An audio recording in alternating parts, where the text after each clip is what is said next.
Hey, this is Tom with Interstate Live. We're at Jammin' Joe's with a killer rock band out of Chicago, Hessler. And this is... Hi, I'm Iggs. I play guitar. Lariah Daniels, lead vocals. Marcus, drums. Frankie, guitar. I'm Eric. I play bass. I know you guys either have a new album out now or is it coming out? And you have one before too, though, right? Yes. Yeah, it's out now. New record comes with the territory. Just came out on November 27th.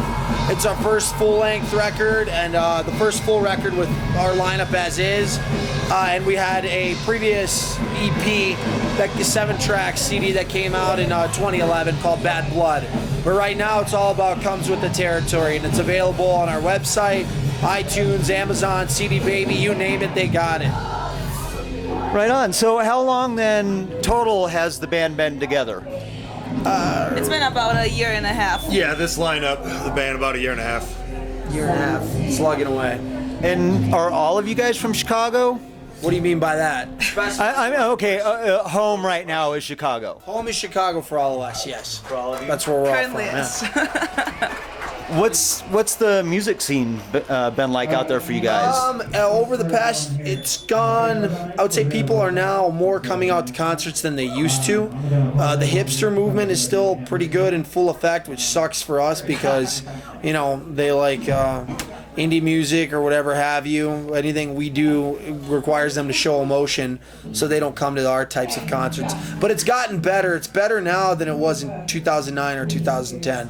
I think heavy metal and glam rock, sleaze rock, thrash, everything's sort of coming back, and that's a good thing. Full circle, right? I always like to say that in a way Hessler is creating the scene in Chicago. Yeah. Because we're doing stuff that people are otherwise afraid to do. They're safe waters is that hipster indie stuff. Shoegazing and just playing your Telecaster, which is fine, whatever works for you. But I'd always wanted to start like a Sunset Strip type of thing in Chicago. I don't know if we have the pool of talent to pull that off, but I think we're definitely kickstarting something cool. Do you have the venues to kick something like that off? Definitely. Awesome Chicago rocks for venues. Everything from dives to big places. Frankie? Yeah, like good mid-sized venues like Double Door, Reggie's. Which all have fantastic sound and a really good stage. Yeah. Tons of places to play. You just need some type of buzz to create it. We just wish we could do it every week. Unfortunately, it has to be every couple months. I hear that. So is this, I know you guys are touring right now, is this your first, I guess I would say, major tour, or have you guys been out and around before? You can call it this way. We had 2 mini tours before. First one was in March. It was South by Southwest Festival In Texas. In Texas, we had a few shows prior in South by Southwest, and at South by Southwest itself, we had 3 or 4. 5. Or was it 5? 5 different shows. Then the second one, also kind of mini tour, was Rocklahoma, and we had In May. In May, and we had 3 different shows before the actual Rocklahoma when we played before Slash, and then we came back to. So this one, we can consider this one as the first really good tour, first one big one. Yeah, Hess Goes West, first tour, and the first of many more to come. So how's the tour treating you guys so far? Best 2 weeks of my life. Yeah, I hear a lot of bands say that until it gets into about 3 or 4 months, and they're like, "Oh, I just want to go home." No, we don't want. We're sad we got to go home. The scenery's been, most of us haven't been down to the Southwest, or at least gotten a road trip through it, or had the opportunity to do so.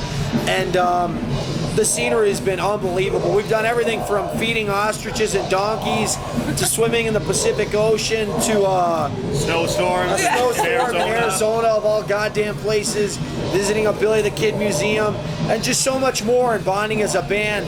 But the shows themselves, it's hit or miss. If the promoter puts in as much effort as we do, then the show's a major success, such as tonight or Albuquerque, St. Louis, San Diego. And if they don't work with us, or they don't put any effort in on their own, any legwork, then I think the show suffers. Oh, Marina, there are some CDs.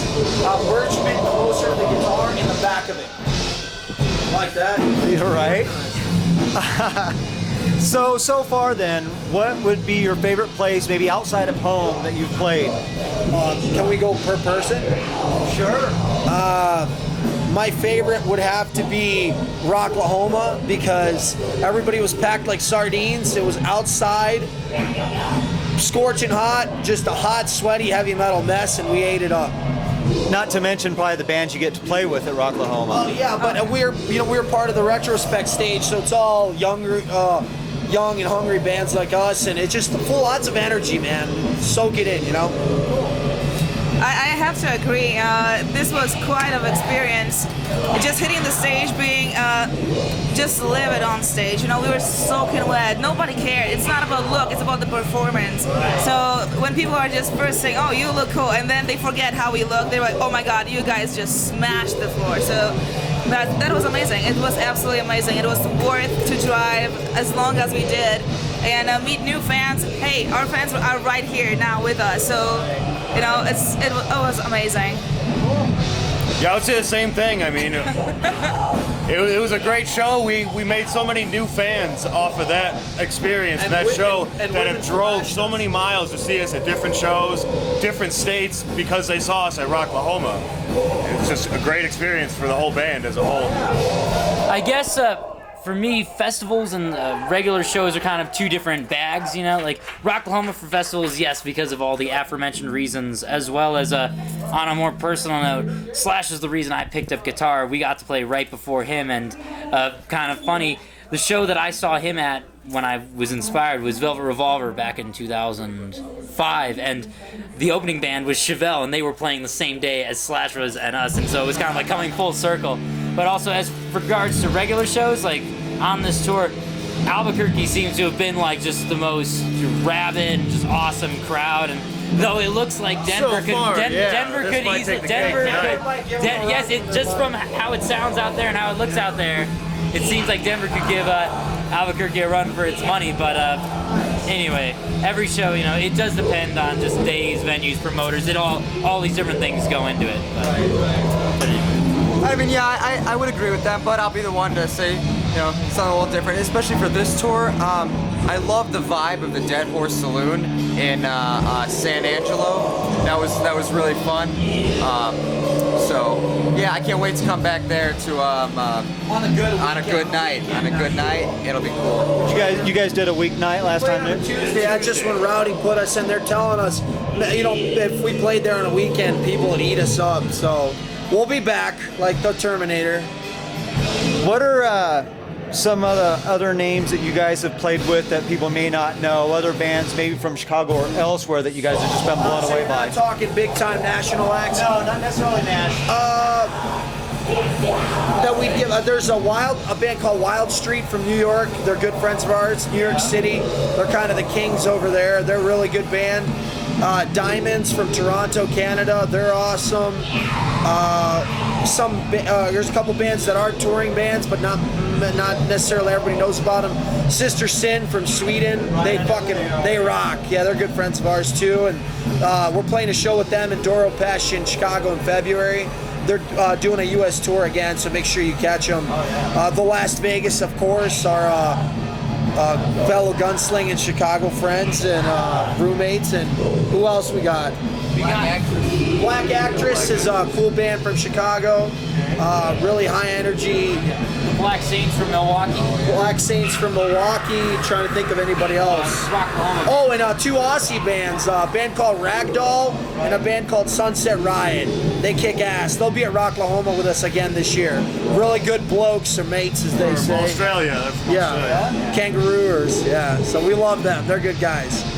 Now, how about national acts? Who have you guys played with? Or actually, who is the favorite national act that you guys have I played think with? that's a per person question. So let's start with Eric. Okay.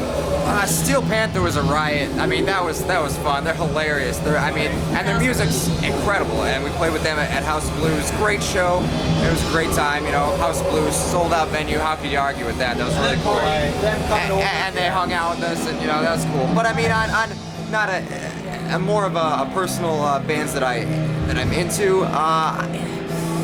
I don't know. Sebastian Bach, he's really cool. I like their music a lot too. Yeah. Well, I mean Skid Row, Sebastian Bach, you know, but Sebastian Bach's name. That's the first the ones I would think of off the top of my head.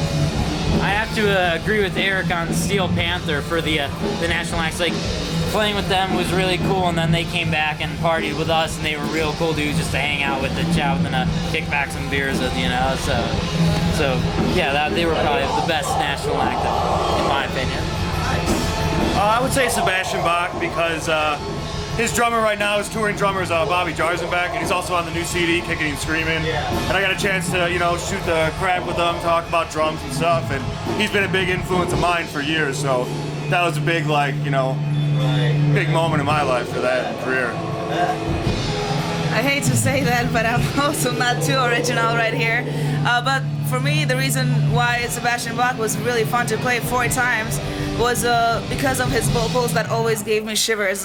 He kicks ass to His this day. vocals are just something that is so inspirational, even for a female lead vocalist, that is very hard to beat. And the only one that I can say I love as much would be Blackie Lawless, and that is true. He, actually, Iggs, before we all joined, he had a chance to open for Wasp, so I'm envious as hell. But Big Wasp fan. yes, and he Yeah. actually introduced me to Wasp as they really are. So. Oh wow. And Not then- Chris Holmes though, right? Oh, I love Chris Holmes. No, Chris isn't. Chris hasn't. Chris has his own thing going. Yeah, kind of. We'll call it thing, I guess. Right. Sad to see some of it, but I don't know. I like him for who Chris was, I guess. Right.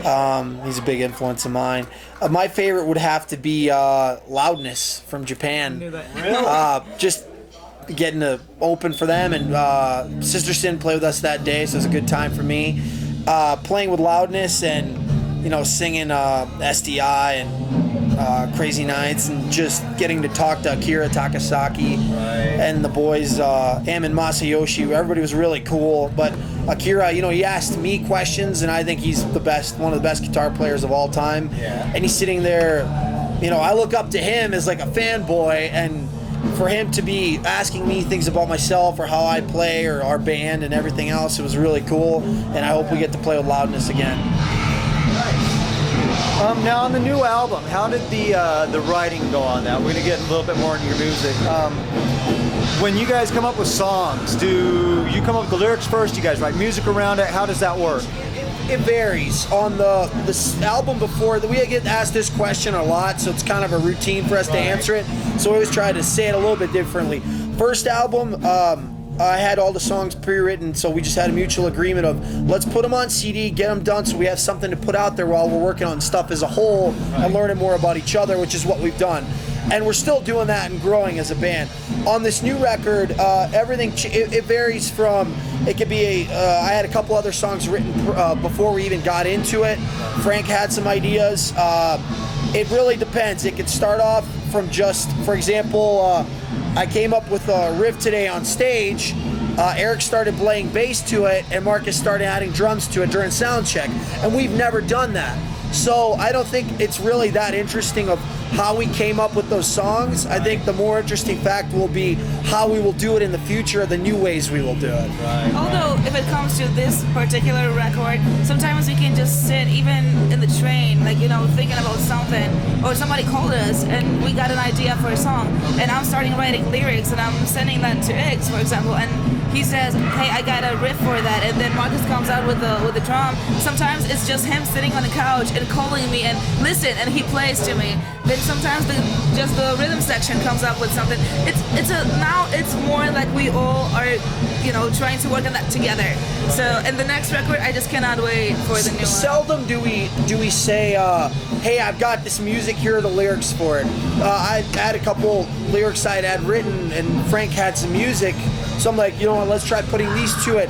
And without forcing them or shoving a triangle into a circle shape, it just works. And we, you know, mend the corners and everything else, and it works well. Sometimes someone has the skeleton of a song or the frame of a song, and then it's just a matter of someone else bringing in other parts to sort of fill in or changing, helping to mold, you know, the block of clay, whatever, into the final statue or whatever. To push ourselves artistically and musically, now we're going to look for just always different ways to do it without losing direction of what this band is about. You know, we're not going to get into bongos and shit like that. You'd think it would probably get easier if you guys come up with music as like a cohesive unit the longer you guys get together. Have you found that to be true? We haven't had the time to test it yet. Yeah. We really haven't. Today, Marcus, Eric, and I were just discussing.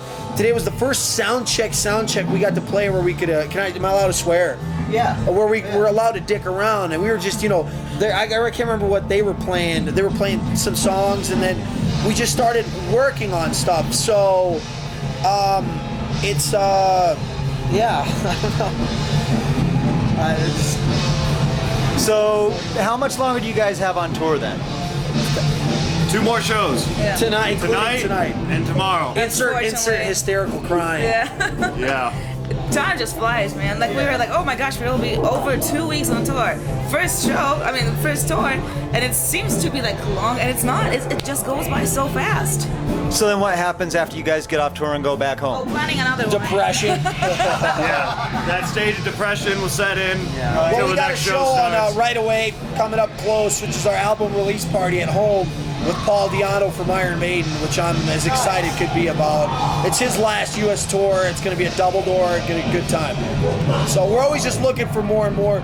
None of us want to go back and mope around and settle down and find boyfriends and girlfriends and jobs or anything else. Just do whatever we can to keep the machine going and get our asses back on the road, because we love meeting new people and playing different places we haven't played before.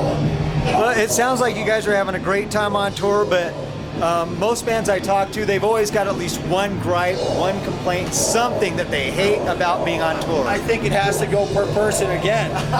Is that okay? Yeah, go for it. Eric? I'm not some sort of prissy, pompous bitch, but I like having a shower, man. My feet are disgusting. I will admit that. And being in a van with 7 people, we got 2 ladies with us doing a documentary. So, it's just like, it gets to a hygienic kind of thing. I have to concur on the inconsistency of access to showers. I have to agree. It's use one. Yeah, I think that's more the choice to shower or not. Record 4 days. No, it was 3. But But sometimes you can't, It's like you don't. sometimes you gotta go out, or someone's in the shower or whatever. You gotta leave by. No. Sometimes If you you're really being want to, you can find that. So. Well, last night we played a show. We had to drive right from there to here. We have no place to stay right now, so we're playing the show now. None of us showered.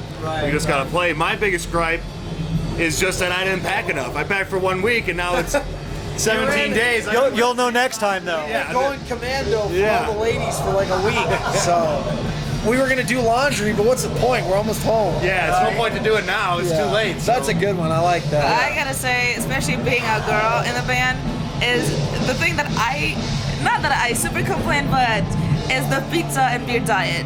That is. Yes. That's all we get: pizza and beer. How it is on the road. That's the diet of the road, man. Yeah. Thing I hate most about touring, aside from it having to end, which is the obvious answer, would probably have to be in St. Louis where we played, or in some states. I hate cigarettes more than fucking anything in the world, and I'm not used to it anymore because in Illinois, thankfully, they don't allow you to smoke inside. Like here, right? St. Louis was, for me personally, awful, man. It was so hard because you can't sing, you can't Yes, for breathe, singing. and when you're there at the merch table, you're starting to get this monstrous headache. So I don't enjoy playing in places where you can still smoke. Not to be a baby, but I just don't like it, And plus, trying to hide all the merch packed so it doesn't. Yeah, soak because in all when your you smoke. stuff stinks then when you get to the next place. Speaking of being hard to breathe and everything, so far being here, have you noticed a difference in air during sound check or Our anything? ears pop sometime. We haven't played yet. We'll see how the show goes. I think Eric will get gassed by the 3rd song, but we'll see. That's a joke, dude. Don't get hurt. Yeah. No, we'll see what happens. I'm worried about her. So. Yeah, that's what I was wondering. Yeah. We're doing a long set tonight. It's gonna be For awesome. all the people that came He just out. likes complaining. We're gonna have to get her an oxygen tank. Who's the guy from Batman? Bane? Oh yeah. One of those things. And we're gonna go back to Chicago, breathe some windy city air. It's gonna be awesome. So you guys were saying that when you get back, you're thinking about planning the next stage, next tour. He's the man to talk to. Frankie. Yeah, pretty much in March we're going to be playing South by Southwest again down in Austin. So there's plan for maybe 2 or 3 shows on the way down and back from there, either in like Missouri, Oklahoma, And then perhaps Denver end of again. March, beginning of April, we'll do East Coast and Canada. Going out through Ohio, Pennsylvania to New York City, and then up to like Montreal, We were planning Toronto. on doing Europe in the summer. I'm thinking now we've been discussing we might push it to the fall because Europe is all festivals in the summer, and if we can't get on any big festivals since we're still doing everything ourselves, we might hold off and do like a Spain and whatever tour or a Euro tour in November, or this time the following in 2013, and come back this way again and up in the north to Montana and so forth, so on in June and July of 2013.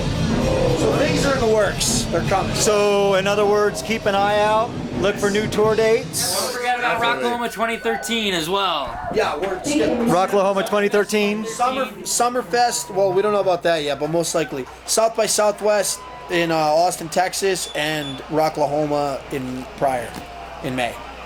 Cool. For any of your fans that you have met yet, anything you guys want to say to them? Thank you for buying merch. It keeps us going. We don't make a goddamn penny off of this. If we did, Marcus and I would have underwear right now. It keeps us going. It gets us from town to town. It's able for us to do much more and keep giving you what you guys like. So And thank getting you new much for- T-shirts as well. Yeah. But what we also wanted to thank is for those who actually are taking their time to drive 2, 3, 4 hours just to come and see our shows. It's absolutely fantastic to see fans that are committed to the band and they really respect us and appreciate us as artists. And it's mutual. Going back. Yes, to like yesterday there was a person who came all the way from Alaska. One flew in from guy UK. in Alaska and the UK Yeah, came to it's- New Mexico to see us. Wow. How you like them That's gotta fucking make you guys apples? feel good. Yeah, Yes, absolutely. The very does. first show we played in St. Louis, we got a person coming from Oklahoma because we're not playing in Oklahoma, so they decided to come over. It's so building. It makes us going so fast and hard, really. So So, once again, what's the name of the album? Comes with the territory. And where can you get it? Anywhere. No. Our website, iTunes, Shut up, Eric. Amazon MP3 store. And www.hessler, Hessler, HesslerChicago.com, and we will autograph any copy or anything you guys want. Just let us know in the order. Where else can you get it? Come to a show. Yeah, Come to the show. Come to Buy it Eric's personally house. from us. Beer's on you. Because he's cheap and he ain't gonna buy you any. Well, there we go. That was Hessler. thank you so much. I'm Tom. This is Interstate Live. Thanks, guys. I appreciate it. Thank you very much. We'll see you next time. Side.